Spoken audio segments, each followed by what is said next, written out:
Assalamualaikum warahmatullahi wabarakatuh. Saya Eka Diana Wulandari, NIM 21 2017-2018, mata kuliah pengantar akuntansi 1. Di sini saya akan menjelaskan tentang persamaan dasar akuntansi, harta, hutang, plus modal. Di sini yang pertama yaitu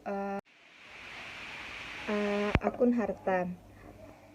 Harta atau aktiva adalah sumber ekonomis yang juga meliputi biaya-biaya yang terjadi akibat transaksi sebelumnya dan mempunyai manfaat pada masa yang akan datang. Harta juga dikelompokkan atas kelancaran likuiditas, yaitu harta lancar, investasi jangka panjang, harta tetap, harta tidak berwujud, dan harta-harta lainnya. Kas adalah uang tunai yang siap digunakan dan bebas digunakan setiap saat, baik ada dalam perusahaan maupun saldo rekening giro perusahaan yang terdapat pada bank.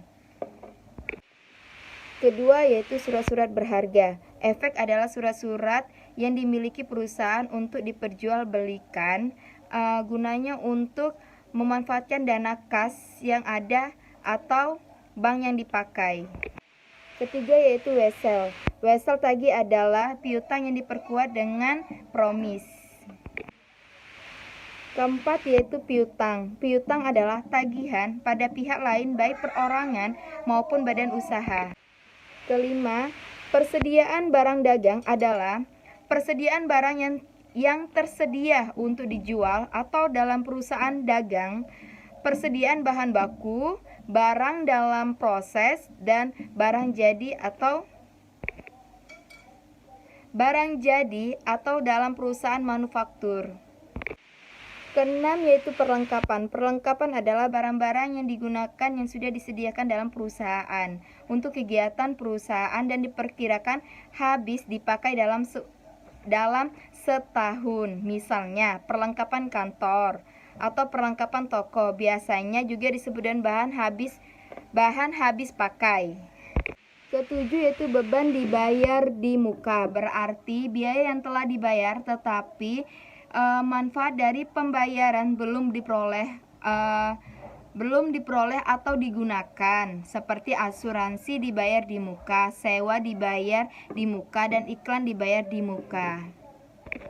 Selanjutnya yaitu dari beban dibayar di muka itu ada terdiri dari bagian yaitu penyertaan atau investasi, yaitu investasi jangka panjang dalam bentuk saham, obligasi, atau surat berharga lainnya.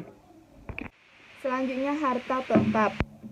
Harta tetap adalah harta yang berwujud yang digunakan untuk operasi perusahaan dan mempunyai masa manfaat lebih dari 1 tahun, seperti tanah, mesin-mesin, peralatan, dan bangunan. Dan terakhir, harta tak berwujud adalah harta yang tidak mempunyai wujud fisik tetapi mempunyai hak-hak istimewa yang menguntungkan perusahaan dalam menghasilkan pendapatan. Akun kewajiban atau liability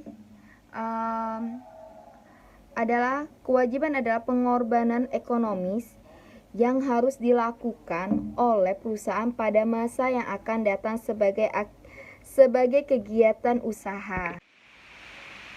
Kewajiban ini dibedakan atas utang lancar dan utang jangka panjang. Utang lancar adalah kewajiban yang harus dilunasi dalam jangka waktu kurung dari 1 tahun. Utang lancar meliputi wesel bayar, yaitu utang yang disertai dengan promis. Kedua, utang usaha atau utang dagang, yaitu kewajiban yang timbul karena pembelian jasa atau barang secara kredit. Yang ketiga, biaya yang masih harus dibayar, yaitu beban yang sudah terjadi tetapi belum dibayar. Misalnya utang sewa, utang gaji, dan utang bunga. Keempat, pendapatan diterima di muka, yaitu kewajiban yang disebabkan perusahaan menerima lebih dahulu uang, sedangkan penyerahan jasa atau barang belum dilakukan. Yang ketiga yaitu hutang lain-lainnya adalah hutang yang tidak termasuk hutang lancar ataupun hutang jangka panjang, misalnya hutang kepada direksi dan kepada pemegang saham. Yang terakhir yaitu akun modal atau equity. Akuntansi modal perusahaan perorangan disertai nama pemilik, sedangkan akuntansi modal pada persekutuan disertai dengan nama sekutu. Pada perusahaan perseorangan terbatas, akuntansi modal disebut dengan modal saham.